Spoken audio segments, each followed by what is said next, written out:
So I was so curious, like I wanted to know what was in the room, and I kept knocking 15 minutes. And he opened up the door, and the girl was there. Emmanuel didn't feel we rushed for anything. I'm knocking, come and open the door. I'm like, okay, can I come to the room? Because that station was not exactly a good station for her to walk into. Like, you're saying you were sleeping?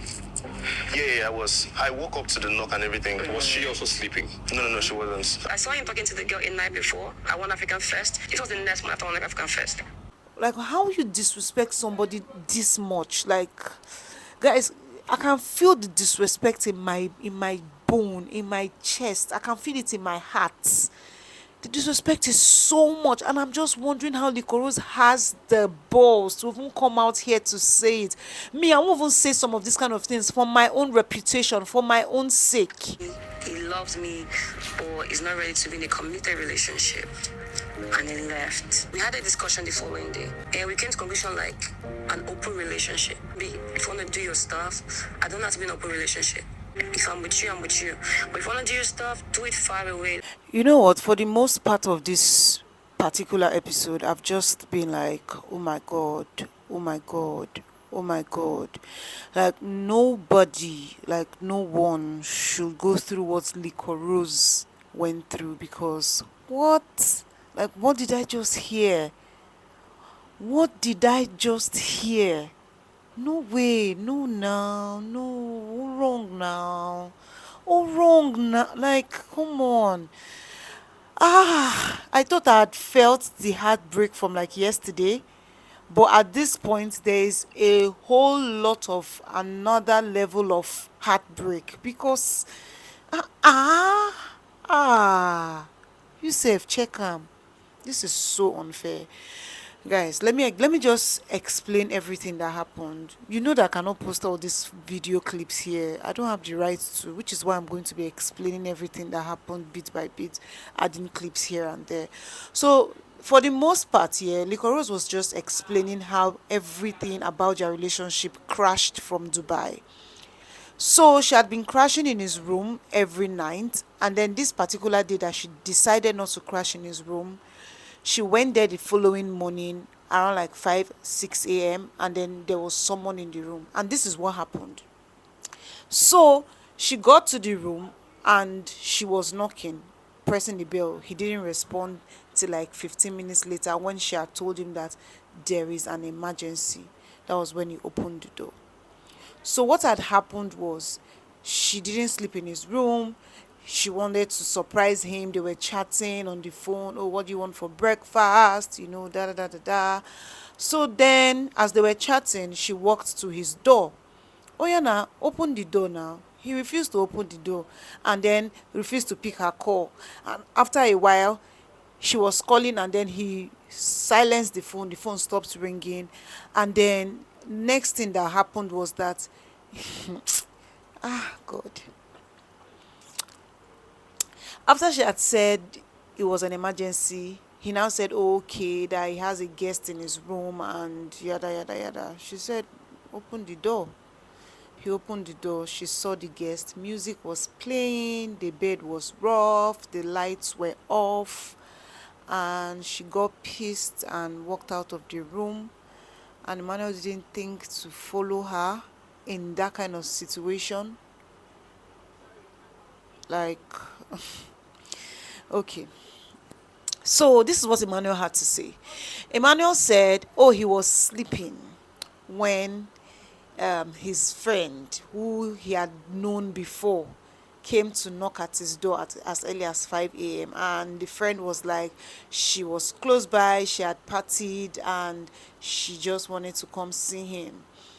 So she came, he was sleeping because she literally woke him up from sleep. And Liquorose came and was hitting the door. And then he didn't open because he was tired, he was in bed, he had partied till like 4 a.m. So he was wondering who was hitting the door. And when Liquorose said she was the one, called him on the phone, he now had to open the door. Even though before he opened the door, he felt like it was an awkward situation that he wouldn't want her to see. And he told her that, okay, can I come to your room instead? But she insisted on coming in. So that was what happened. So this was what he had to say. So much later, after they've gone back and forth, he later agreed that yeah, he was in bed but he wasn't sleeping. So him and Liquorose apparently were chatting when she walked to his room. Now this is not even the bad part for me. The bad part is that after this whole situation, he now went to have a conversation with Liquorose to tell her that, you know what, all this while I have been meaning to tell you, but I didn't want to hurt you. The truth is, I don't think I'm ready to be in a committed relationship. So I think we should just be in an open relationship. And the chorus is like, I don't think I can be in an open relationship. It wouldn't work for me. So maybe we should just be friends and just keep things silent. Let's not tell anybody what has happened here, not the housemates, not anybody. And then they came out and came back from Dubai, and she said she just didn't pick his call anymore, didn't respond to his Snapchat message for 1 week, and the next thing he does is he goes out with Saskay on a date, and then she calls him like, what's going on, you went out on a date with Saskay, people are saying this, like you're disrespecting me, people are saying things, we're giving them the impression that we are together when we know that we are not. And again, she was like, okay, we're being friends, but every time we hang out he will want to, make snaps, do video, post videos.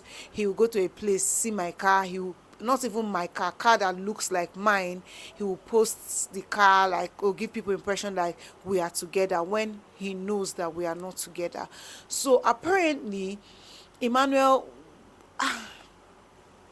guys, I, I don't know. I don't think I'm going to edit this video as much because I want you guys to see all the breaks that I'm having, like the emotional breaks, because like, what's going on? And then Saskay calls her, sends her a message that, okay, I want to see you, I want to have a talk with you.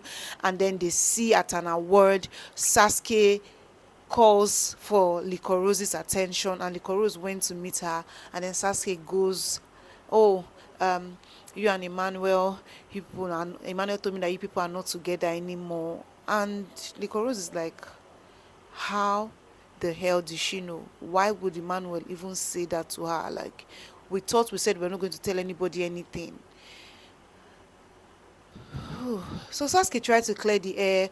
She was like, the only reason why she told Liquorose that day was because of the fact that fans were already giving an impression that she and Emmanuel were dating, but she and Emmanuel are just friends, they were not dating. And she just really wanted to clear the air. And she also wanted to, tell them that they should put it out in social media that, okay, Emmanuel and I are no more dating, no, so that even if she's friends with Emmanuel, they will understand that, okay, Liquorose is not in the picture. Like, I don't even get it.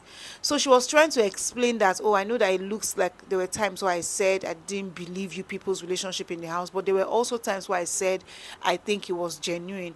And I really, I'm sorry if I was a part of any of this mix. It's not what you think and everything. The girl says, so, no, I've explained everything, and you can see that you are not, it's not even you. Like, there were many other reasons why we're not together. It's not you at all. Then this brings me to Beatrice, yeah? Beatrice was explaining things, and she was explaining the fact that she said Liquorose was not smart. That where she was coming from was that the whole Emmanuel and Liquorose situation in the house, she knew that Emmanuel was not genuine, especially after she had heard Licorose's story about how she has been hurt before. So she knew that Liquorose was being played or something like that. So in the interview, when they said, oh, what do you think about this person, she said Liquorose was not smart, not in a bad way, but in the way that she didn't know that Emmanuel didn't like her. So she's really sorry. She even got emotional and started crying, went to hug Liquorose, and Liquorose was like, it's fine. Emmanuel, you guys, I'm irritated. I'm just like, gosh, really? Do you know, Emmanuel, do you know that you were the one that started this whole I love you thing? Do you know that when you guys came out of the house, you could have told her, in the house, we're in an enclosed space, but outside the house, I'm not sure that I can give you 100%. Couldn't you have had that conversation? Like, how you disrespect somebody this much? Like, guys, I can feel the disrespect in my bone, in my chest. I can feel it in my heart. The disrespect is so much, and I'm just wondering how Liquorose has the balls to even come out here to say it. Me, I won't even say some of these kind of things for my own reputation, for my own sake. But you know, people say these things just to show that you see there's nothing there. It's never going to work. And it's even so heartbreaking that they are in a place where they cannot be friends. They are just not enemies, but they cannot be friends. And both of them are like, no, we can't be friends, we can't be friends. And Wise One is like, yeah, yes, it didn't work, but that you guys cannot be friends. Is it that bad? With everything, I think they are better off as, oh, I know you before, you know me before, because I know they use you do anything. Nothing I want use you do. Nothing they use you do. Nothing they use you do. I'm just so irritated. Please, guys, bye bye.